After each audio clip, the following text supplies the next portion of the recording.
tardes, bienvenidas y bienvenidos al Jardín Escrito. Vamos a dar comienzo a una nueva presentación. Estoy especialmente contento, porque siempre lo estoy en las presentaciones, ¿no? Porque es una actividad, es un evento, es un tipo de actividad que produce mucha alegría siempre hacerlas. Pero en este caso, porque volvemos a nuestros orígenes, que para el que no lo sepa, pues fue la biblioteca propiamente, ¿no? Es un ciclo que organizamos desde la Biblioteca del Jardín y empezamos haciéndolo en la Biblioteca del Jardín, en la sala de lectura. Es verdad que hemos ido intercalando según ocasiones en el salón de actos, pero llegó la pandemia y tuvimos que parar, y luego volvimos a retomar las presentaciones, el ciclo, y ya continuamos haciendo las presentaciones todas en el salón de actos. Yo lo echaba de menos, el volver a la sala de lectura. Creo que además que tiene sentido, entre otras cosas, porque la biblioteca, pues tengo también a veces un poco la sensación que es el gran desconocido del jardín, o la gran desconocida del jardín, y pues también es una ocasión bonita de conocerla, de saber que el jardín tiene una biblioteca con una de las mejores, o la mejor colección de botánica en España, que puede venir quien quiera en nuestro horario en el que estamos abiertos, que es de lunes a viernes de 9 a 2:30, y que serán bien recibidos. Yo creo que para cualquier interesado en las plantas, en la botánica, sobre todo, pero también en la naturaleza, en los bosques, en ecología, en biología vegetal, en jardinería, por supuesto, creo que es un lugar más que recomendable, ¿no? Para documentarse y documentarse bien, ¿no? Voy a adelantar un poquito un comentario que aparece en el libro, ¿no? Todo está a un clic, ¿no? La información la tenemos todo en un clic, pero a lo mejor no es tan así, ¿no? Y a veces no está de más, pues, venir, pasarse por la biblioteca para documentarse y aprender, ¿no? sobre estos temas. Dicho esto, también añadiendo un poco a esta cuestión de las bibliotecas, quiero decir que el martes fue el día de la biblioteca. Probablemente lo escucharían, lo anunciamos, o se anunció, no solo la nuestra, por supuesto, otras muchas bibliotecas. Nos hicimos eco de ese día y no coincidía exactamente la presentación, pero nos animaba y animábamos a ello, a celebrar este día, pues, con esta presentación, ¿no? Precisamente el lema del Día de las Bibliotecas, como digo, fue el martes, fue tejiendo comunidades, y yo creo que eso en parte es también a lo que contribuimos con este ciclo, ¿no? A tejer comunidades de lectores, ¿no? Sobre todo, ¿no? Que es a lo que animamos. Hecha esta pequeña y breve introducción, este inciso, vamos a dar comienzo a la presentación del libro de esta tarde, ¿no? que presentamos, Las hojas del bosque, un viaje por las humanidades ambientales y el devenir del ser humano. Un libro escrito por Lucía Triviño, con ilustraciones de Laura Breitfeld, y recientemente publicado por Ariel, ¿no? que nos consta que es sensible también a este tipo de estudios y de trabajos, ¿no? Voy a ser muy breve, porque siempre digo lo mismo. Para eso tenemos a unos invitados, a unas invitadas, mejor dicho, de lujo, para hablar sobre el libro, para presentárnoslo. Diré que creo que el trabajo que lleva haciendo durante años Lucía Triviño, pues ha tenido un grandísimo reflejo, ¿no? En este libro. Yo creo que se nota que como no podía ser de otra manera, los años no han pasado en balde, y al final, pues, ¿no? Todo ese tiempo invertido en difundir sobre los bosques, pues ha contribuido a tener un libro como este, ¿no? Más que una introducción, ¿no? Es tener un orden mental, un mapa sobre, no sé si todo o casi todo lo que atañe a los bosques, o muchísimas cosas, ¿no? Las que están contadas aquí en este libro, y que, por otro lado, pues también allana el terreno, ¿no? Allana el terreno, porque no parece,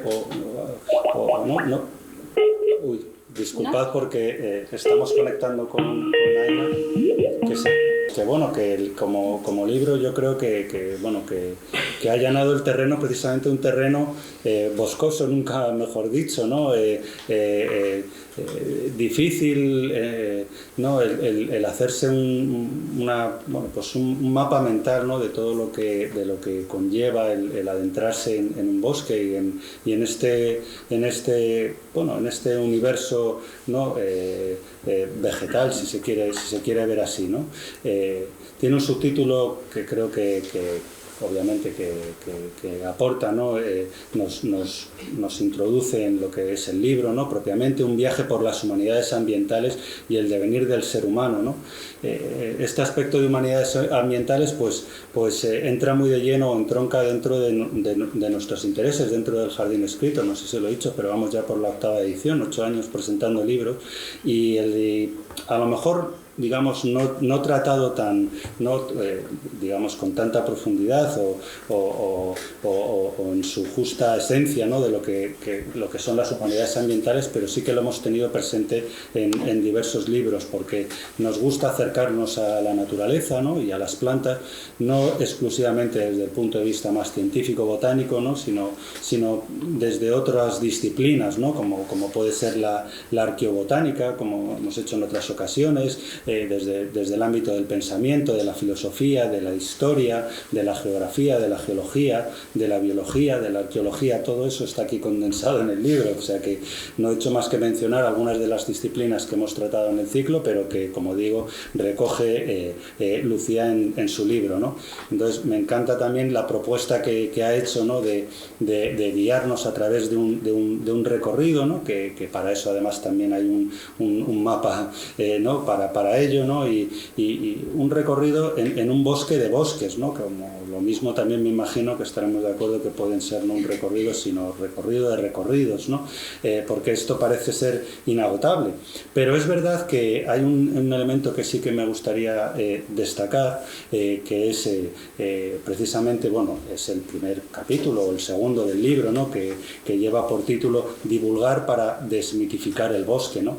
Y yo creo que ese es un trabajo incansable a lo largo de todo el libro, ¿no? Incansable en su trabajo y en su quehacer, en su proyecto de divulgación Hojas del Bosque, ¿no?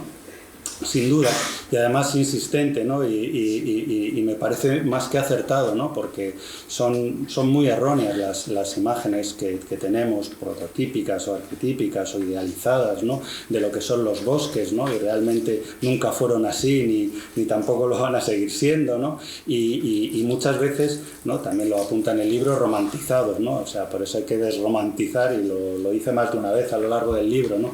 Porque, bueno, no está mal también el romanticismo, pero también saber cómo son las cosas en su contexto, ¿no? Y cómo en realidad pues vinieron siendo, o cuál fue su origen, ¿no? Esos bosques primigenios, ¿no? Que parecen estar ahí desde siempre, ¿no? Desde que el mundo es mundo, ¿no? Entonces hay mucha pana que cortar en todo esto, ¿no? Y mucho que desmontar mitos, ¿no? Y yo creo que el libro lo hace especialmente bien, ¿no?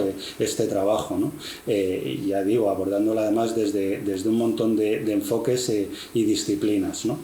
Y me voy a quedar aquí porque, como he dicho, ya aprovecho para ya introducir y presentar a Lucía Triviño, autora del libro, licenciada en Historia por la Universidad de Alcalá de Henares y máster en Estudios Medievales por la Universidad Complutense de Madrid, y bueno, con el proyecto del blog de Hojas del Bosque ya desde 2014, ¿no? Si no me confundo. Y también nos acompaña Laura Breitfeld, es diseñadora gráfica e ilustradora. Yo creo que complementa muy bien. A mí el mapa este que aparece me ha encantado, ¿no? Porque, bueno, combina lo que es la propio libro con el dibujo, y luego creo que bueno, ahora nos contarás acerca de esto. Y luego tenemos en remoto a Aina Erice, que también ha hecho el prólogo del libro, y si todo funciona bien, que funcionaba hasta hace 5 minutos, pues conseguiremos hablar con ella, pero bueno, si no, pues no sé, intentamos dentro de un rato. Vale, pues pues agradeceros vuestra presencia. Es un honor que hayáis elegido también el Jardín Escrito para presentar el libro. Ya digo que nos encanta hacer presentaciones de este tipo de libros y nada, y adelante. Bueno, pues nosotras os damos la bienvenida. Cuando Aina se conecte os la habrá dado ella también en remoto.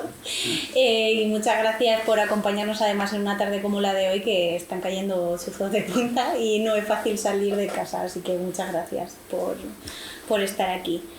También muchas gracias a vosotros por acogernos y por dejarnos presentar en un entorno, vamos, más idóneo imposible. Y bueno, íbamos a empezar con que Aina nos contara un poquito qué tal ha ido el prólogo. Justo a tiempo. La primera parte, Aina nos iba a contar un poco cómo había sido escribir el prólogo y todo el proceso, pero vamos a pasar directamente a las ilustraciones. Así que...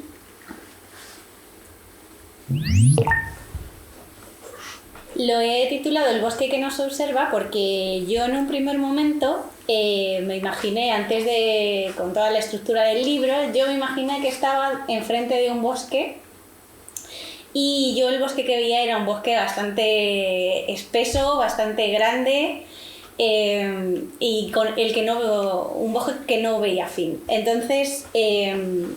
claro, yo soy muy dada que me guste mucho el terror y probablemente si yo hubiera puesto esa imagen en la portada no habría invitado mucho a entrar, porque entiendo que podía dar un poco de cosica. Pero afortunadamente Laura entró en el proceso y hizo una portada que afortunadamente sí que invita a entrar. Es una portada muy bonita, a mí me gustó muchísimo cuando la vi. Y al final, bueno, durante el proceso la verdad es que nosotras no mantuvimos contacto, pero cuando vi el resultado me gustó muchísimo y además que pues coincidimos en ideas y todo, así que muy bien, muy contenta.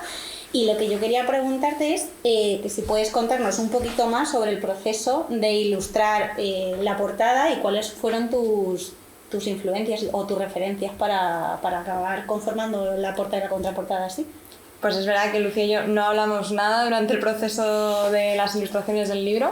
A mí me llegaron unas pequeñas notas y pinceladas tuyas, pero ni tenía el libro físicamente para leer más y ahondar más en lo que es la materia del libro.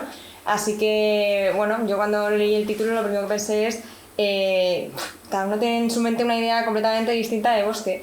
Desde pensar que es algo mucho más claro, animado, a los que, como decías tú antes, algo más tenebroso y oscuro, ¿no? Yo cuando oí la primera vez el título de tu libro, lo primero que pensé fue en el tema de las hojas, en movimiento, en el viento, ¿no? En algo como más cambiante.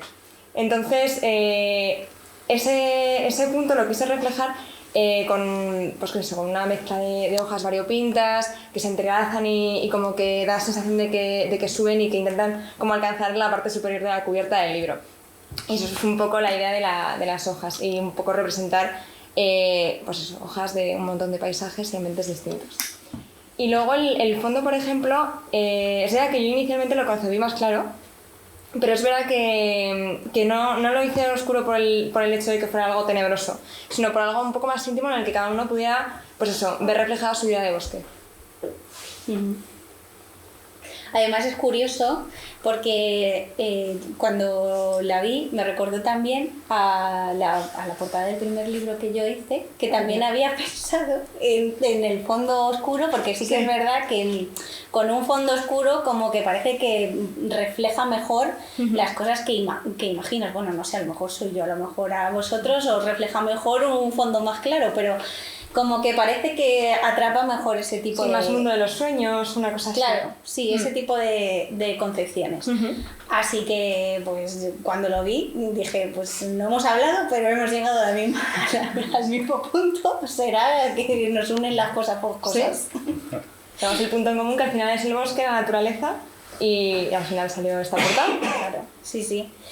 Y, pues, es lo que comentas, ¿no? Que está claro que cada uno imagina un bosque diferente. Probablemente si a cada uno de vosotros os preguntáramos, vosotros también tendréis vuestro tipo de bosque. Cuando se os dice que penséis en un bosque, probablemente no coincidamos todos en la misma estampa.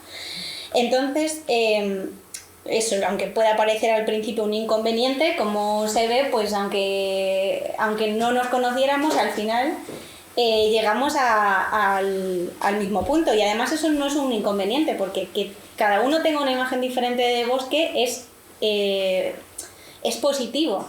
Y muestra un poco también lo que se muestra en el libro, que nunca ha existido un bosque único y homogéneo. Los bosques siempre han sido heterogéneos, cambiantes y muy distintos. Es un poco ahí donde, por lo menos yo pienso que reside su importancia, ¿no? En la diversidad que contiene, la diversidad botánica, biológica, pero por supuesto también cultural, de todas las sociedades humanas que se han relacionado con los bosques y que las han concebido de diferentes maneras. Ahí es donde está un poco el quid de la cuestión, ¿no? En esa diversidad. Y bueno, y hemos hablado un poco de la portada, pero es que dentro también hay unas ilustraciones muy bonitas que van de la mano del texto. Y bueno, y este bloque pues lo he titulado Un viaje a través del bosque, porque es precisamente el concepto que tiene el libro. Yo sé que muchos sí que lo habéis podido echar un ojillo, y entonces ya sabéis de lo que os estoy hablando. La estructura del libro está ideada como si fuera un paseo o una ruta un poquito dura, según cómo se vea, por el bosque, una ruta de montaña. Entonces, cuando nosotros nos vamos a hacer una ruta a cualquier sitio, lo primero que vemos normalmente suele ser un mapa, lo que se consulta, para ver las distintas etapas por las que se pasa, y un mapa que diga, usted está aquí, y tiene que ir hasta aquí, y tiene que pues hacer todo el recorrido. Hay veces que se hace en el día, y hay veces que hay que hacer una noche, como pasa en este libro. Y que además lo vais a ver luego después, porque vamos a hablar de una cabañita muy bonita. Efectivamente. Entonces, lo primero que había que hacer era idear un mapa. ¿Cuál fue la idea del mapa? Pues, junto con lo que os he dicho de las rutas, bueno, yo, sorpresa para nadie si seguís el proyecto de las hojas del bosque, Aina y yo somos muy amigas, nos conocemos desde hace mucho. Entonces, yo además tuve la suerte de poder corregir su libro Senderos de Savia, y en este libro ella hizo un mapita, porque ella cuenta un poco pues distintas historias de plantas en diferentes ambientes. Entonces hizo un pequeño mapita como si fuera un paseo por un jardín. El suyo no es tan agreste como el mío, por un jardincito que te iba llevando un poco pues por los sitios de plantas que ella nos iba contando. Entonces a mí me pareció muy buena idea, y teniendo esta idea tomando un poco de influencia la idea que había tenido Aina, la idea de los mapas cuando nos vamos a hacer una ruta, y que yo soy una persona a la que le gusta muchísimo la fantasía y pues, muy friki, entonces ¿qué vamos a hacer? Todos los libros de fantasía normalmente tienen un mapa que te ubican y te dan información sobre el mundo en el que está desarrollada la historia. Hay algunos mapas que son más simples y otros que tienen de todo. Por ejemplo, aquí os he puesto un mapa que está dentro del mundo del imaginario de Tolkien, de la Tierra Media. En este caso de la Tierra Media, de Beleriand. Entonces, con toda esta conjunción yo tenía esas ideas, y bueno, y hablando con la editorial, pues le dije, pues se me ha ocurrido que podíamos hacer un mapita. Yo repito que en ningún momento Laura y yo estuvimos en contacto. Nada de nada. Nada de nada. Y cuando me mandó este mapita, pues a mí, pues lógicamente, me encantó. Yo creo que porque tiene un poquito de parte todo. del éxito de que nos entendiéramos bien es que yo también tengo referencias del mundo fantástico, y en concreto del libro del Señor de los Anillos, porque yo de pequeña recuerdo a mi padre, le encantaba, y entonces precisamente en una de las cajas de colección de DVD venía también un mapa. Y a mí eso también me encantaba, siempre me ponía a ver todos los detalles, todos los dibujitos, todo me fascinaba. Y luego eso, sobre todo referencias de libros fantásticos y los típicos mapas de búsqueda del tesoro de piratas. Eso también. y eso es lo que he llevado a una forma más sencilla, porque al final un mapa tiene que ser fácil, tienes que llegar a los sitios entendiendo bien el recorrido, y eso fue lo que quise transmitir en el mapa de tu libro. Sí, o sea, yo, bueno, como lo veis, es que es la conjunción perfecta de todo lo que os he dicho. Además, es un mapa que parece que no esté en un libro de divulgación que sin esperártelo a lo mejor te habla de cómo los nazis usaron el bosque para crear sus discursos de autolegitimación, o te habla del bosque de Gilgamesh, o te habla de cosas que son bastante profundas, o sea, que te invita un poco a entrar con un poquito de trampita para luego dejarte ahí y que te termines de leer el capítulo. Entonces, pues no se puede empezar con un mapa mejor, la verdad.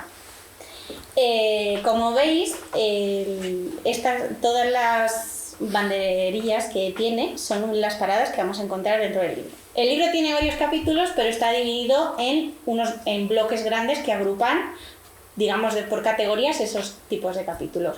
Empezamos por las lindes, que es justo antes de entrar en el bosque, es el bosque que estamos observando un poco desde fuera. Y las lindes es el sitio donde en esa mochila que nos llevamos para hacer esa ruta tenemos que meter todas las herramientas que nos van a hacer falta durante todo el recorrido. En este caso las herramientas pues no van a ser unas botas buenas, ni va a ser una botella de agua, ni va a ser algo así que llevaríamos en senderismo, sino que van a ser pues todos los estudios que nos van a hacer falta para llegar a comprender toda la realidad de los bosques, tanto estudios científicos, de ciencias naturales, de técnica como la ingeniería forestal, de ciencias ambientales, pero también, por supuesto, de las humanidades, porque aunque nos pueda llevar equivocado ver tanta planta, yo en realidad mi formación es humanística, entonces un poco donde más se centra es en ese plano.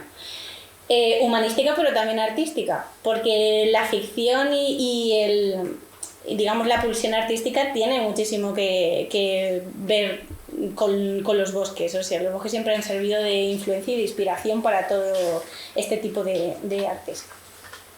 Entonces, las lindes nosotros vamos a llenar nuestra mochila, y de las lindes ya vamos a pasar a los calveros, que los calveros son esas zonas dentro de los bosques que pues donde se llevan a cabo pues trabajos que no son tan espesas, sino que son como claros en el bosque, ¿no? Entonces los calveros me sirvió como excusa para hablar de un poco el papel de los bosques dentro de la historia, cómo han servido al ser humano desde sus orígenes, de qué recursos se sacan, cuáles son las diferentes maneras de habitar el bosque dependiendo de qué sociedades vivan en ellos, cómo se conciben dentro de la sacralidad, que es un bosque sagrado, si se conciben de la misma manera en todas las partes del mundo, si no, que ya veremos que no. También cómo han servido como escenarios bélicos, cómo han inspirado pues eso a las artes y todo esto, ¿no? Son un poco los bosques históricos, por así decir. Esto es una línea recta que va desde los bosques más reales hasta los más imaginados. Los imaginarios totalmente, que es la espesura, ¿vale? Entonces, los calveros van a ser los bosques reales históricos. Luego vamos a pasar a cruzar el río. Este motivo lo he usado en varias ocasiones porque normalmente en la literatura de ficción se suele usar este recurso, el recurso de cruzar el río, suele ser como una prueba de que se está pasando a otra dimensión o a otro mundo onírico, entonces ya como que se pisa entre lo real y lo imaginado. Es un poco esa medianera.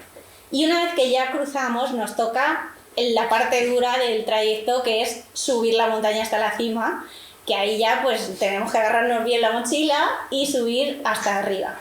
En esta subida de lo que hablo es de mitología, el bosque de las mitologías, las religiones, cómo se conciben los paraísos, si hay vegetación en los inframundos o no hay vegetación en los inframundos. Un poco ya nos metemos en el plano más religioso y mitológico. Y hacemos una parada en la cabaña de la montaña, que es un sitio un poco para reflexionar, que eso lo vamos a hablar un poquito después cuando veamos la ilustración. Y luego ya pasamos, después de la cabaña, pasamos a la espesura, que como os digo es una explosión de ficción.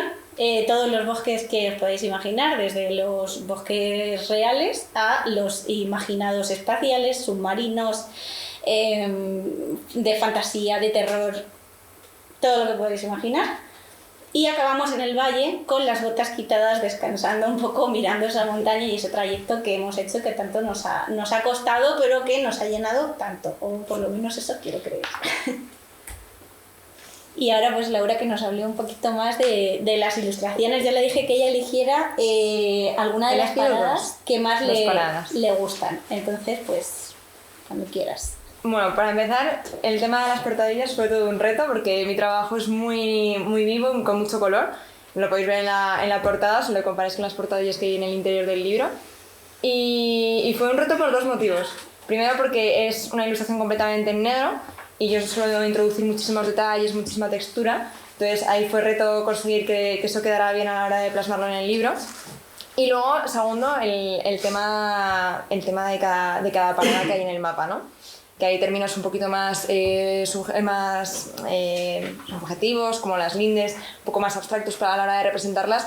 Y otro, bueno, en este caso, que es el de las lindes, que lo quise representar como esa separación entre dos espacios delimitada por una puerta que da acceso a ese bosque, ¿no? a todo ese mundo que estamos a punto de conocer en el libro, y que tenía muchísimo más detalle y muchísima más mancha de ilustración, ¿no?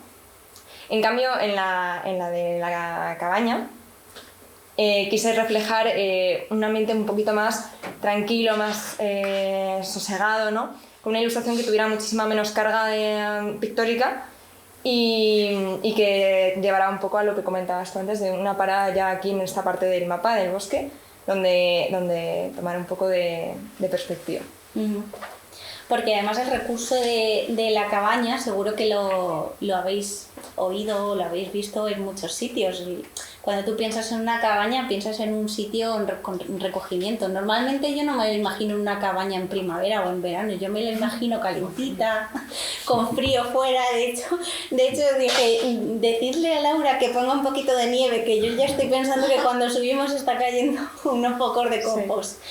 Entonces quería que invitara a la reflexión, porque esta parte de este bloquecito, este capítulo, es un capítulo denso porque es en el que empieza a tirar un poco del hilo de dónde vienen todos esos discursos que están asentados en la actualidad, sobre todo discursos políticos, de autolegitimación, de por qué el bosque siempre se ha visto como un lugar misterioso, como la otredad. Por ejemplo, también reflexionar en los paisajes itinerantes, que son aquellos lugares que tienen diferentes concepciones dependiendo de quién los mira. Por ejemplo, los trópicos. Hay un capítulo entero dedicado a los trópicos, son muy interesantes porque pues son muy diferentes dependiendo de si los estudias desde la concepción de los pueblos originarios o desde la concepción colonial. Y no es lo mismo la concepción colonial, por ejemplo, del siglo XVI que la concepción colonial de la India ya de los últimos años de colonialismo en territorio indio, ¿no? Entonces, es un capítulo denso por eso, pues ya nos metemos un poco más en lo que es el pensamiento, en la filosofía, y entonces nos hace falta un poco descansar, estar a salvo y mantener la mente un poco clara para poner las ideas claras en ese sentido. Y esta era la última parte, que yo quiero que sea un poquito participativo, porque además yo sé que aquí hay gente, y no quiero ver a nadie, que ya lleva siguiendo desde hace tiempo el proyecto, y si no lleva siguiendo el tiempo el proyecto, se ha leído el libro o la ha ojeado un poquito. Entonces yo creo que un poquito podemos jugar a ver qué sabemos y qué no sabemos de bosques, y así pues que también nos sirva un poco de como de base para saber qué vais a encontrar en el propio libro. Perdona, Lucía, si quieres, o sea, Aina me ha escrito, está pendiente de llamarla, la voy a llamar yo porque vale. al final es más fácil y vale. ¿Es buen momento ahora? Sí, antes de empezar. Sí, vale, claro. perfecto. Pues venga, a ver si conseguimos por fin escucharla. Va.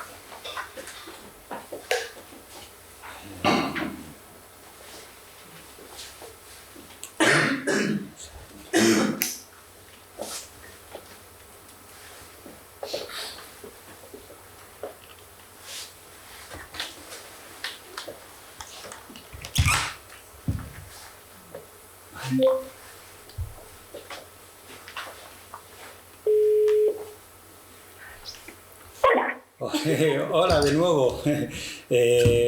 Bueno, creo que por fin te podemos escuchar bien, así que gracias de nuevo, Aina, por estar ahí y bueno, no sé, te paso con Lucía y... Bonita, maravilloso, gracias por la paciencia. ¿Me oyes bien? Estoy claro. Venga. Vamos a hacerte la presentación para que nos hables de ese prólogo tan estupendo que has escrito. Bueno, Aina es para el lector como la figura del guardabosques, como la guía que nos prepara antes de iniciar una larga travesía y nos advierte sobre las maravillas y peligros que nos esperan en el camino. Y Aina, y yo sé que a ella le va a gustar mucho esta analogía, es como Gandalf acompañando a la compañía de enanos antes de entrar en el bosque de Mirwood. Entonces, al fin y al cabo, ¿qué es prologar sino acompañar al lector en la lectura de las primeras páginas de un libro? Y en mi caso particular, a la autora en la culminación del duro proceso que supone dar forma a las ideas, porque hemos estado... a pico y pala, las dos en el proceso.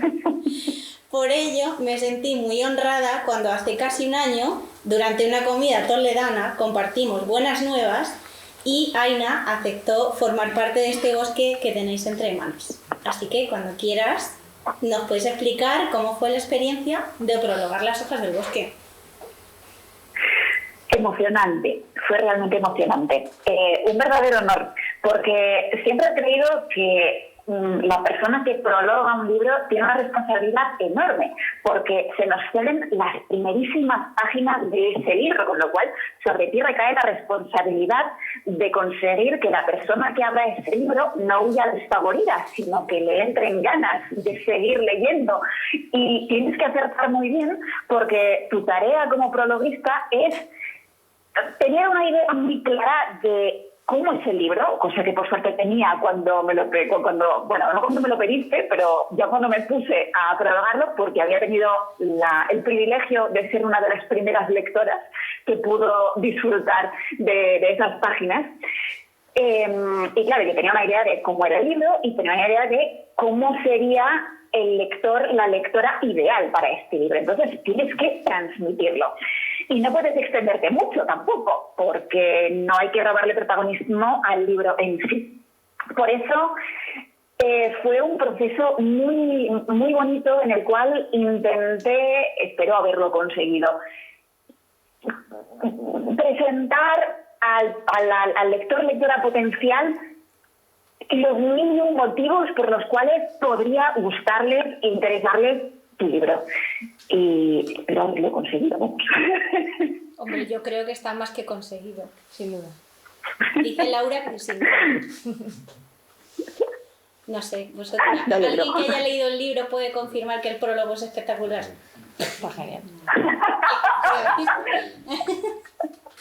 Trabajo conseguido, por supuesto.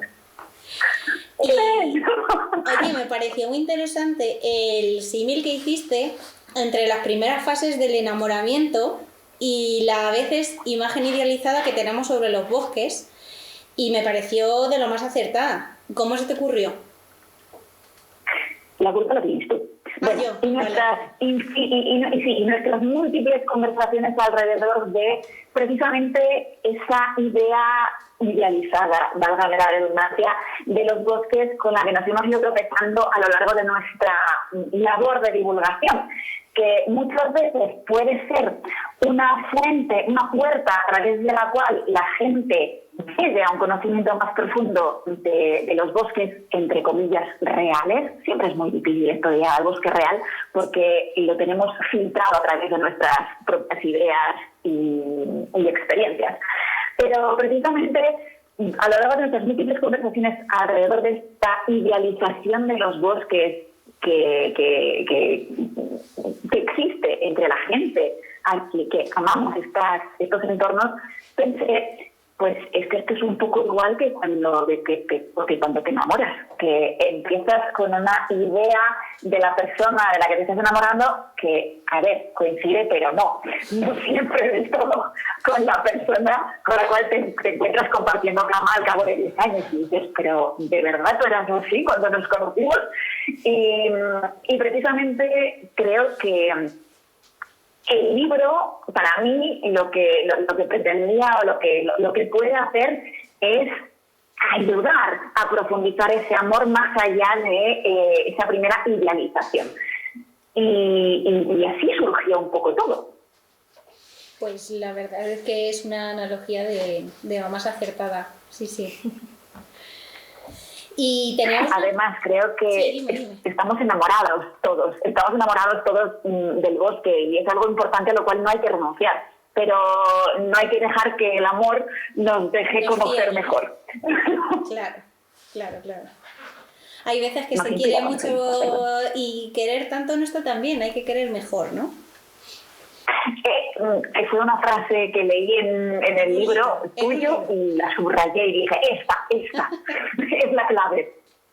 Oye, teníamos por ahí una pregunta que se había quedado descolgada cuando hemos hablado de los mapas, que mira, que justo Laura y yo también somos muy aficionadas a la fantasía y fíjate a qué conclusión hemos llegado las dos con los mapas de fantasía, que ha sido una maravilla.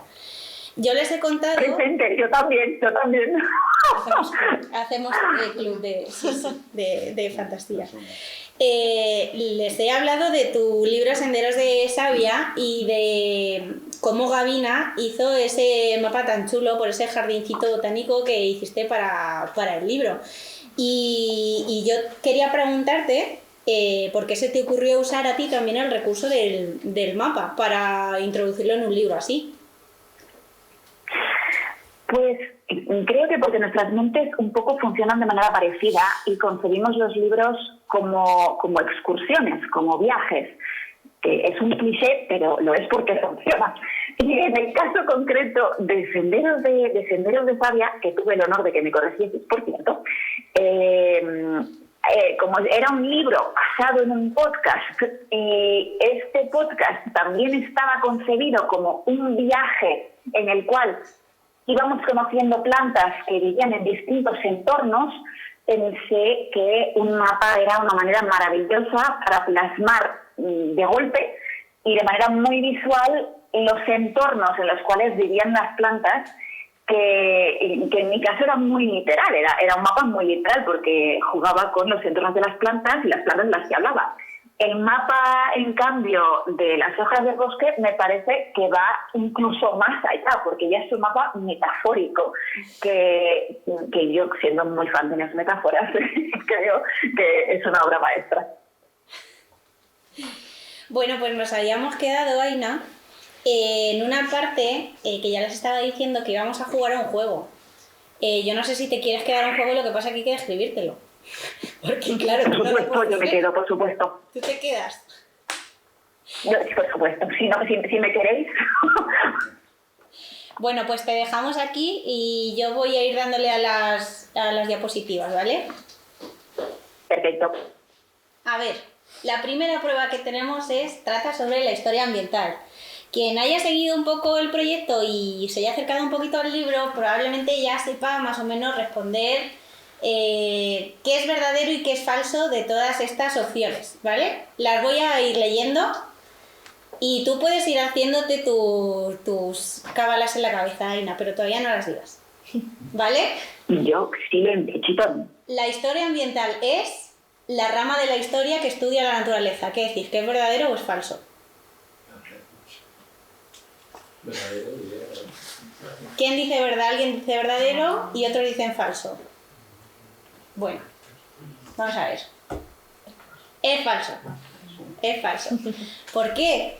Porque la historia ambiental no es solo la rama de la historia que estudia la naturaleza, sino que es aquella que estudia las interrelaciones entre las sociedades humanas, el resto de seres vivos, los recursos naturales y el medio ambiente.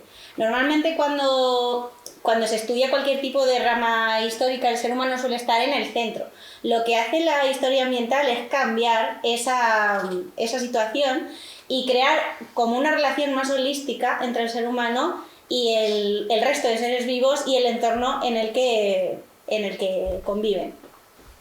Así que la segunda es verdadera. La historia ambiental tiene un carácter interdisciplinar. ¿Verdadero o falso? Verdadero. Esta estaba fácil. Claro que sí, porque hemos dicho que que hace falta para acercarse a estudiar cualquier historia, cualquier cosa dentro de la historia ambiental, cualquier campo, bien sean los bosques, los animales, la contaminación, las migraciones, los mares, etcétera, pues hay que echar mano de un montón de disciplinas. Aquí lo de la diferencia entre ciencias y humanidades, aparte que ya os digo que en realidad no existe, aquí menos todavía. Se necesitan entre sí y son complementarios, y de hecho ahí es donde se encuentra la riqueza de esta rama de la historia. Así que es verdadera. La historia ambiental solo se ocupa de estudiar los contextos sociales y económicos. Falso. Efectivamente, que bien entrenadores tenemos. Falso. Por supuesto. En la historia ambiental se puede estudiar cualquier tipo de contextos. Normalmente todos los contextos se interrelacionan entre sí, tienen que ver, porque cualquier contexto político pues tiene sus consecuencias en lo social, tiene consecuencias en lo económico y tiene consecuencias, por supuesto, también en lo imaginado. Esto es algo que yo también añado en el libro. Mi campo de especialización es cómo se imaginan los bosques, los imaginarios desarrollados alrededor de los bosques. Y para desarrollar un imaginario tiene que haber un contexto y hay que conocer ese contexto. Entonces, la historia ambiental se ocupa de estudiar todo, muchas ramas, ¿no? La historia ambiental se comenzó a asentar en los años 60, ¿verdadero o falso? Que a lo mejor es un poco más complicadito. ¿Verdadero? ¿Alguien ha dicho verdadero porque se ha leído el libro? Muy bien. La historia ambiental se comenzó a asentar en los años 60, ya había algunas cosas, algunos pinitos se había hecho previamente, había estudios en el siglo XIX sobre historia de los bosques y todo, pero no se estableció como una rama dentro de la historia oficial, ¿no? A partir de los años 60 es cuando pega el boom, sobre todo en el ámbito anglosajón, a raíz del nacimiento de los movimientos por las libertades y derechos civiles y por el auge de los movimientos ecologistas, que hacían también que muchos historiadores empezaran a interesarse por estudiar cómo concebían las civilizaciones antiguas y las sociedades antiguas los entornos en los que vivían. Así que el boom que pegó fue en los años 60. No hay muchos países que produzcan trabajos de esta rama, de historia ambiental. ¿Verdadero o falso? Falso. Afortunadamente en todos los continentes ya hay asociaciones y organizaciones de historia ambiental que cada vez tienen muchas más aportaciones. De hecho, desde el ámbito académico, no solo pues, gente que esté divulgando. Es muy importante también como muchos historiadores que pertenecen a otro tipo de sociedades y tal. Por ejemplo, tengo unos compañeros en México que se dedican a hacer historia ambiental de los pueblos mayas. Ellos son pertenecientes a pueblos mayas y es súper interesante su concepción y cómo ellos ponen el foco en diferentes ramas de de este tipo de historia, ¿no? Así que afortunadamente sí, en todos los continentes ya se está empezando a estudiar y a sentar la historia ambiental, cosa que a mí me hace muy feliz. Y G, todas son correctas, ya hemos visto que no, así que pocas. Vale, pasamos a la siguiente. A ver, Aina, estas te describo, hay 4 diapositivas y se pregunta si todas las diapositivas que hay son bosques o no son bosques. Hay un bosque tropical, hay una dehesa, hay un bosque boreal sueco y hay un bosque de kelp. ¿Vosotros pensáis que son todos bosques o no son bosques? Ampliad un poco el espectro porque aquí se meten también las humanidades, ¿sabes? Si las humanidades esto lo conciben como si fuera bosque o no. Según la definición, unos sí y otros no. A ver qué dice Félix. Yo creo que son todos bosques. Pero Yo diría que sí. Aina, ¿tú qué dices? Un bosque humanizado. ¿Tú qué opinas, Yo Laura? digo que sí. Tú dices que sí. Los demás son bosques, ¿no? Esa. Imaginándomelo así, digamos que sí. Entendiendo como bosque también bosque secundario, no únicamente bosque primario, opuesto a plantación. Vale. Hablamos de eso, ¿no? Hablamos de diferentes tipos de bosques, sí. Sí. Pues sí, claro que sí, son todos, desde las humanidades, son todos bosques en sí, porque una selva tropical lógicamente es un bosque, una dehesa no es un bosque espeso, como puede decir la FAO, pero en realidad, ¿qué pasa? Que las dehesas las dejamos sin estudiar cuando hablamos de zonas arboladas dentro de la historia del bosque en humanidades. Claro, de los más claros que tenemos aquí, el sí seguro, yo sabía que lo tenía la selva tropical y el bosque sueco. De las dehesas y los bosques de kelp puede estar un poquito claro, puede haber más duda. ¿Qué pasa? Pues que claro, que bajo el agua también hay formaciones, iba a decir vegetales, a ver, hay las algas, en realidad no sé, que yo sé que es un tema complejo, no pasa nada, está todo explicado en el libro, que nadie se me eche encima. Pero, por ejemplo, dentro del imaginario hay muchos bosques submarinos y lo más parecido a un bosque espeso bajo el agua son estos kelp que tenemos aquí. Que de hecho muchas veces he oído algún submarinista que los han definido como pasear entre secuoyas, bucear entre ellos como pasear, porque pueden coger muchísimos metros de altura. Entonces, lógicamente, para el estudio del bosque dentro de las humanidades, todas estas estampas pues sí que entran dentro del estudio de los bosques, bien que se pueden estudiar, como os digo, desde distintas disciplinas, desde distintas perspectivas, desde el bosque real, desde el político, el económico y sobre todo el ficcional también, ¿vale? Bueno, aquí hay un tema que es uno de tus prefes también, Aina, que es si las arboledas sagradas que he puesto en esta diapositiva son reales o no son reales. Hay una imagen de la cosecha del muérdago, de un druida vestido de blanco. Tú no digas nada, que yo sé que tú te la sabes. Luego hay otro bosque en Tamil Nadu, en la India. Luego hay una foto de Camp Logan, que es como una especie de parque muy grande. Y luego hay una Church Forest de Etiopía, ¿vale? ¿Vosotros pensáis que todas estas imágenes pertenecen a arboledas sagradas reales? ¿O hay alguna que no? Reales. Porque a lo mejor os he colado algo idealizado, puede ser, ¿eh? Doy una pistita. Vale, la de Camp Logan, ¿pensáis que es una arboleda sagrada?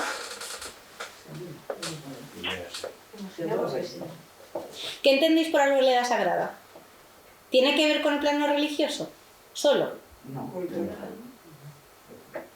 No. Mitológico también, ¿no? ¿Con qué más campos puede tener que ver? ¿Puede haber arboledas sagradas profanas que no tengan nada que ver con lo religioso? Sí. Efectivamente. Vale.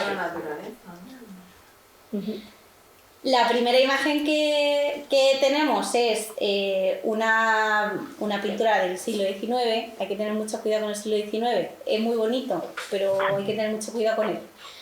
Una representación basada en la descripción que hace Plinio el Viejo de la cosecha del muérdago. Esto viene de fuentes romanas. Es importante tenerlo en cuenta. No son fuentes celtas porque los celtas no dejaron nada escrito aparte de algunos grabados, entonces es muy difícil seguir la pista a las arboledas sagradas celtas. El bosque que os he puesto de la India es una arboleda sagrada de verdad, religiosa, está dentro del contexto del hinduismo, y de hecho son súper importantes. ¿Veis las termiteras? La termitera es muy importante, son elementos destacados también dentro de esas arboledas sagradas. Lo que tenéis arriba es un Memorial Grove, que es una arboleda de la memoria. Está en Houston, en Texas, y se empezaron a plantar ese tipo de parque grande en memoria a los soldados de la Primera Guerra Mundial. Entonces, pues se tiene la idea de seguir plantando árboles y de que eso sea un parque grande que vaya creciendo y pues se hagan actividades recreativas dentro y todo. Y sí que se puede considerar dentro del grupo de las arboledas sagradas, pero en este caso profanas, no tienen nada que ver con el ámbito religioso. Y lo que tenéis abajo es una Charles Forest que está en Etiopía. Etiopía en los años 70 sufrió muchísima deforestación, es un país que está bastante deforestado.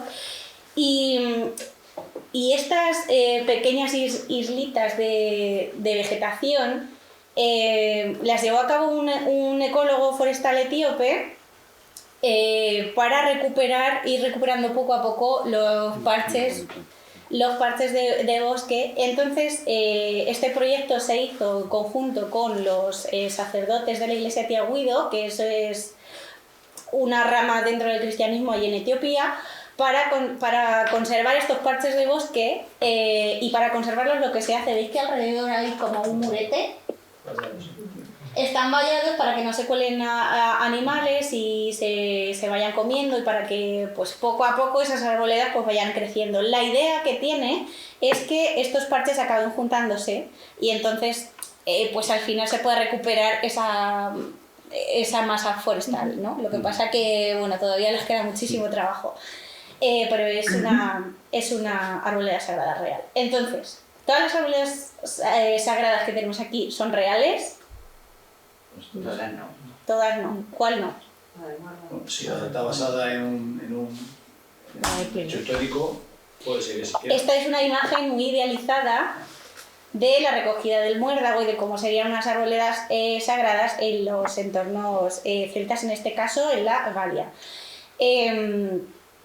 Esta imagen de los celtas venerando a dioses dentro de la espesura pues es fruto un poco del imaginario y del discurso romano, que de hecho os lo cuento todo en el libro, que si os lo tengo que contar ahora nos tiramos hasta las 8, pero en resumen, que se añadiera hectáreas y hectáreas de bosque a las arboledas sagradas celtas tiene un porqué, y es que en Roma se basan mucho, el discurso romano se basa mucho en los contrarios. Entonces, en Roma lo que más se valora es la urbe. La urbe es la civilización, Roma es la civilización. Entonces, lo que no es Roma es barbarie.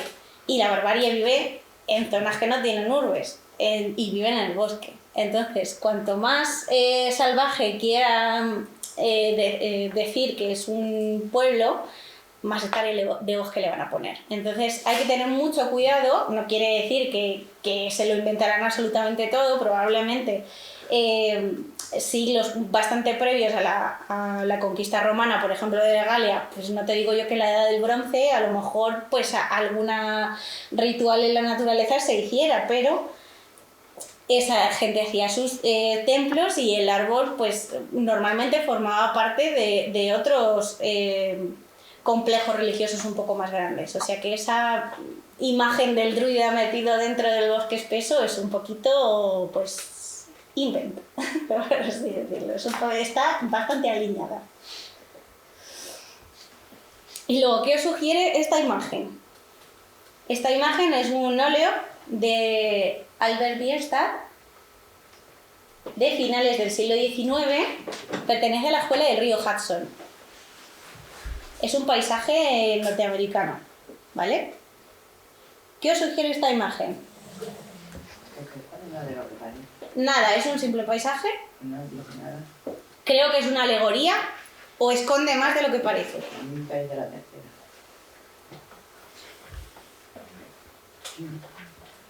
Aina, ¿sigues ahí? Sigo. Vale, te describo la imagen. Es una imagen de un paisaje salvaje, súper virgen, una Arcadia norteamericana, con una montaña al fondo, con una cascada. Yo creo que ya sabes qué imagen es. Y en primer plano, pues están representadas tribus de pueblos originarios. Vale. No está para nada idealizada, ¿no? No está para nada idealizada. Vale, ¿quién vota por nada es un simple paisaje? No vota nadie, ¿no? Creo que es una alegoría. Vale, ¿y esconde más de lo que parece? Vale, la B y la C son correctas. Esconde más de lo que parece, no os lo iba a poner yo tan fácil. Esta Arcadia tan perfecta y tan prístina que vemos aquí es cómo concebía su entorno uno de los integrantes de la Escuela del Río Hudson. La Escuela del Río Hudson fue pues, un grupo de pintores del siglo XIX, de finales del siglo XIX, pues que digamos que son los principales representantes de dar como más importancia a lo que es la pintura de paisaje, que normalmente había sido pues un simple escenario, una Arcadia bonita y ya está para decorar salones y punto. Entonces, hay que tener en cuenta que en el siglo XIX en Europa estaban en pleno auge los movimientos de los nacionalismos y muchos países estaban buscando crear sus discursos de autolegitimación para presentarse al resto de territorios, diciendo, pues, a ver, por ejemplo, en Francia estaban diciendo, oye, que nosotros tenemos aquí la Bretaña francesa, que aquí han pasado todas las cosas del rey Arturo, que tenemos al Carlomagno, en Alemania decían, no, es que tenemos aquí los germanos con los dioses germanos y hemos tenido el Sacro Imperio Germánico y bueno, y nosotros no nos juntamos con los católicos, que tenemos aquí todo el movimiento protestante, no sé qué, etc. Pues cada uno buscaba su cosa. ¿Qué pasa? Que en Estados Unidos no tenían todo ese bagaje histórico desde que sí que se tenía en Europa. Entonces, lo que ellos buscaban reivindicar como señal de identidad era su naturaleza prístina, que según ellos en Europa pues ya se había perdido porque se había arrasado absolutamente todo, se había arrasado todo, nos habíamos liado a leches aquí, nada más que a guerras, y bueno, que no teníamos ya nada natural, entre comillas, como se suele decir, ¿no? No quedaba nada virgen, pero allí, sin en cambio, sí. Y entonces, digamos que esta naturaleza era un poco recuperar la señal de identidad del norteamericano, ¿no? De esto lo ha creado Dios y tenemos aquí el paraíso casi todavía sin explotar. Vale, ¿qué pasa? Que esa imagen la está diciendo una persona desde el privilegio de vivir dentro del contexto colonial. Esta imagen era así cuando él fue a pintarla, porque estos pintores de la Escuela del Río Hudson, para pintar todos estos paisajes, además reivindicaban esa imagen del hombre que se hace a sí mismo, de irse a ponerse encima todo el caballete y todas las cosas y a pintar esos paisajes, irse a buscarlos, a sufrir un poco, ¿no? Para hacerlo. Este cuadro se hizo en una de esas expediciones y este sitio no pertenece a ningún sitio real, es un poco una mezcla de varias cosas y es una concepción un poco idealizada. ¿Y qué pasa con los pueblos originarios que ha pintado ahí, con esas tribus? ¿Estaban ahí en ese momento? A lo mejor lo que se le olvidó a Albert Bierstadt decirnos fue que ya se había empezado a diezmar bastante a las poblaciones originarias, que ya había bajado bastante el número también de bisontes, se estaba produciendo en esa época también todo el movimiento hacia el oeste. Entonces había muchas cosas que habían cambiado. Esa Norteamérica que reivindicaban estos pintores del 19 no era tan ideal como en un principio querían hacer parecer, ¿no? Y es que una obra de arte puede decirme muchas cosas. Solo hay que, como todo en esta vida, depende del contexto y depende quién lo mire y quién te cuente su versión de la historia y te cuente su contexto, ¿no? Y por último, ya de verdad, ¿qué tienen en común todos estos bosques que os pongo aquí? Para ti, Aina, pues hay una imagen de la portada del cómic de Angola Yanga, de Marcelo de Salete, hay un disco de Green Lung, está el bosque viviente del Mortal Kombat 2, hay un fotograma de la bruja, hay un fotograma de la princesa Mononoke, hay un cómic de Gilgamesh. ¿Qué tienen en común todos estos bosques? ¿Qué veis? Imaginados por imaginar de ficción. Eso es. Y es que el bosque puede ser uno de los ecosistemas que más inspira para crear ficción y para crear arte. Es uno de los ecosistemas que más inspira. Por eso yo también en el libro quise meter ejemplos de todo esto. Yo cuando os hablo de la ficción, os hablo de la espesura, no me centro solo en la literatura, que por supuesto muchas veces el resto de arte bebe de la literatura porque es como la base, ¿no? La semilla. Pero luego el cine también representa muchos bosques.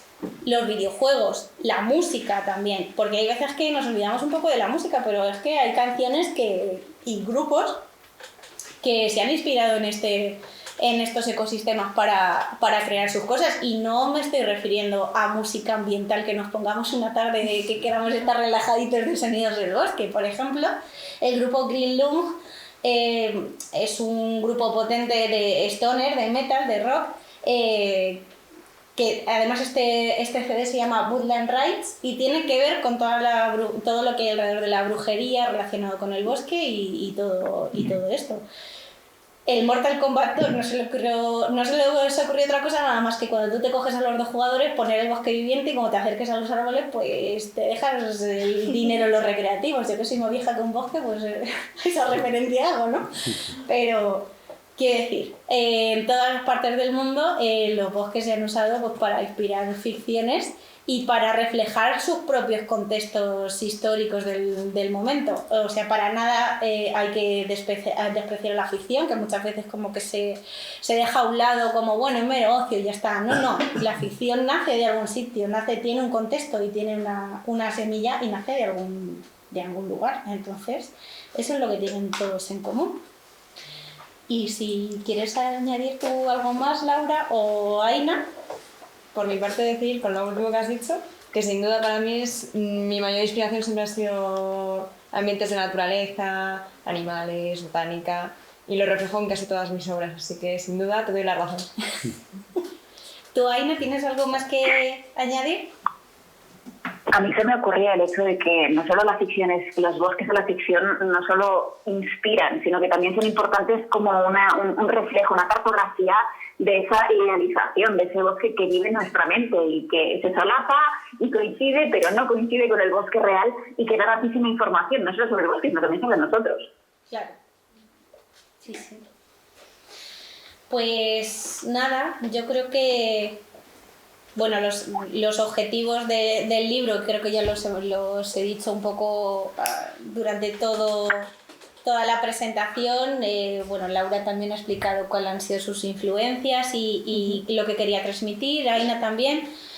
Los objetivos principales del libro pues son casi los mismos que yo tenía cuando empecé el proyecto de las hojas del bosque, que son divulgar pues las interrelaciones entre el ser humano y los ecosistemas boscosos, pero también desmitificarlos,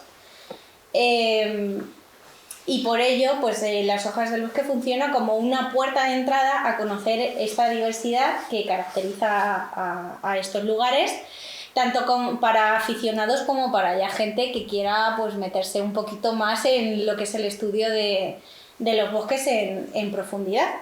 Y hasta aquí, pues esto sería todo. Quiero dar muchas gracias a mis compañeras por haberme acompañado y por haber dado también pues su visión, porque este libro también en parte es suyo. Bueno, han hecho que sea mucho más completo y sea más bonito, así que muchas gracias, chicas. Lo mismo te digo, muchísimas gracias por dejarme participar en tu obra, así que encantada. Y nada, pues eso, muchas gracias. ¿Sí, Aina? Lucía, ¿Sí? ¿puedo colar una pregunta extra? Eso pregúntaselo a Félix, que no sé cómo vamos de tiempo. Sí, no, vamos bien. Bueno, yo quería darle un aplauso a Lucía.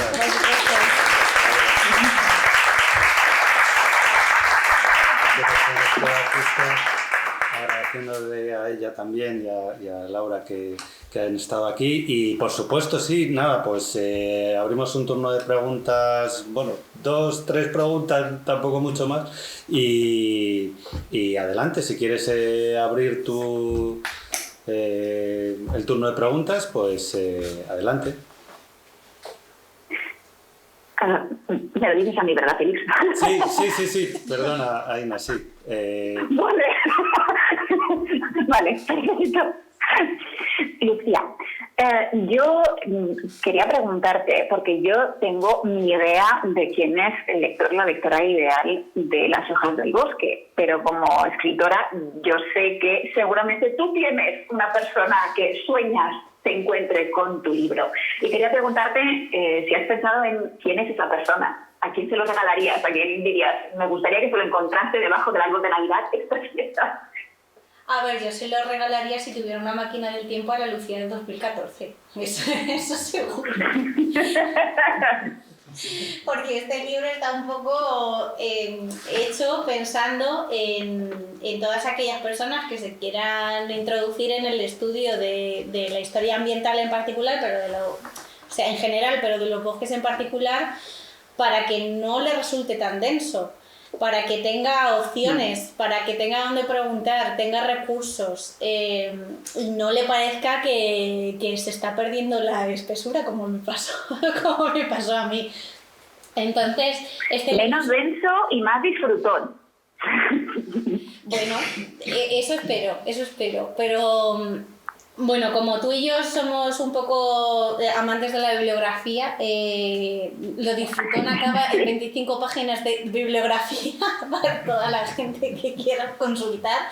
Entonces, pues sí, hombre, mi lector ideal en realidad es que pues a todo el mundo que le gusten los bosques, pero en particular para todas aquellas personas que se quieran interesar quieren ir un poquito un paso más allá y se sientan acompañadas en este proceso, que es un poco el objetivo, es lo que yo eché de menos cuando me metí en ello, no sentirme tan sola, no ir un poco a oscuras, de no saber por dónde tirar, y que, bueno, pues que haya un sendero que esté bien limpio, que no haya matojo, no haya malezas y esté bien localizado, ¿no? Bien indicado. Y puedo hacer de Gandalf, muy bien. Y tú haciendo de Gandalf, claro, sí. Y con el mapita de Laura, vamos, no nos perdemos, pero... Muy bien. No sé si alguien quiere... ¿Has visitado muchos bosques para tener inspiración y ver un poco las diferencias que puede haber entre diferentes países o incluso ciudades dentro del mismo país? A ver... Esto va a quedar un poco de rata de biblioteca, pero es que en realidad, he visitado muchos bosques en libros, sí. No, físicamente he visitado bastante bosques, pero no he ido a muchos países viendo las diferencias. Por ejemplo, nunca he estado en una selva tropical, lo máximo que he estado ha sido en el Botánico de Valencia, que tiene una colección de plantas tropicales. Pero sí, bueno, a ver, la verdad es que a mí la inspiración me la da mucho, pues eso, sí, el leer, el ir de una nota de pie bibliográfica a otra y a otra y a otra, y pues el agujero de gusano bibliográfico, como yo lo llamo, pues el ir creándome un poco mi biblioteca y ir pasando de un sitio a otro, y el conocer, según vas conociendo más cosas, pues me anima a seguir y a seguir y a seguir. ¿Y algún bosque preferido tienes? Pero real dices. Para ti, el entorno real. Hombre, a Ordes y Monte Perdido me gusta muchísimo. Ay, qué bonito, sí. Sí, y más ahora, que en otoño está precioso. Sí. Muy bien, pues nada, yo por mi parte, lo dije un poco al principio, pero yo creo que ese objetivo, vamos, que se ha conseguido con el libro, ¿no? Precisamente ordenar, poner un poco de orden en todo estas cuestiones alrededor del bosque, que son muchas, parece que no iban a ser tantas, pero me imagino que sí, que por eso todo ese trabajo que has hecho durante todos estos años me ha resultado muy gracioso cuando has dicho que se lo regalarías, ¿no?, a la que eras en el 2014, porque yo creo que sin duda allana el terreno, ¿no?, y facilita y clarifica conceptos, ideas, ¿no?, que luego ya en función un poco de los intereses de cada uno, y esto ya también quizás como última pregunta, pues te puede llevar pues a profundizar en según qué aspectos, en unos más que en otros, ¿no? A lo mejor un ingeniero forestal pues le interesa más el tema de los incendios, por supuesto, y a alguien de historia del arte, pues el ejemplo que acabas de poner es muy ilustrativo, ¿no?, de estos pintores del río Hudson o algo así, ¿no? No, o sea, que puedes tirar del hilo y puedes profundizar en según qué aspectos. Yo no sé si tú ahora mismo estás trabajando en algún, no sé, en alguna parte, en algún aspecto más concreto de los bosques, o no sé muy bien por dónde te lleva la investigación ahora mismo. Bueno, ahora mismo estoy mudando todo el contenido que tengo del blog viejo a mi página web. Claro, desde el 2014 hay algunas entradas que empecé en el 2014 y que ahora me digo, madre mía, qué vergüenza, esto hay que reescribirlo. Entonces estoy un poco en proceso de actualización, de reescribir todas esas entradas. No he empezado a hacer nada nuevo, porque sí que es verdad que tengo muchísimas cosas del proceso de escritura, y una vez ya que me asiente y tal, pues ya me centraré a ver por dónde quiero tirar. El tema de los bosques sagrados me parece muy interesante, porque dentro de todo lo del bosque creo que es una de las cosas que más idealizadas está y que menos se conoce, entonces sí que me apetecería seguir por ahí, pero bueno. Sí. Hay bosque para rato. Sí, no, de hecho da la sensación que, o sea, pones algunos ejemplos, ¿no? Pero sí. Da la sensación que no son los únicos que has manejado, que conoces, ¿no? Entonces, bueno, pues quedamos ahí un poco pendientes de hecho, en el 2020, en septiembre, realicé un curso específico sobre bosques sagrados de 8 horas, y iba como una metralleta, porque es que no te da tiempo, hay muchísima información. De hecho, pues, todavía va a seguir activo hasta diciembre de este año, que ya se cierra el día 31, así que si queréis hacerlo estáis a tiempo. Y sí, pues hay muchísima información. Sí, no. Muy bien, pues nada, lo dicho, muchas gracias por su asistencia, por su presencia, y les emplazo a la siguiente presentación, que será para finales de noviembre, para finales de noviembre, de un libro específicamente botánico va a ser, pero bueno, ahí lo dejo. Informaremos por redes, y que si no mi compañera me mata, tenemos unos papelitos por si quieren, si no están ya apuntados a la lista de distribución del jardín, pueden apuntar su correo electrónico y les metemos en la lista, y ahí van a recibir información de nuestras actividades. Así que nada más, y hasta la próxima. Gracias.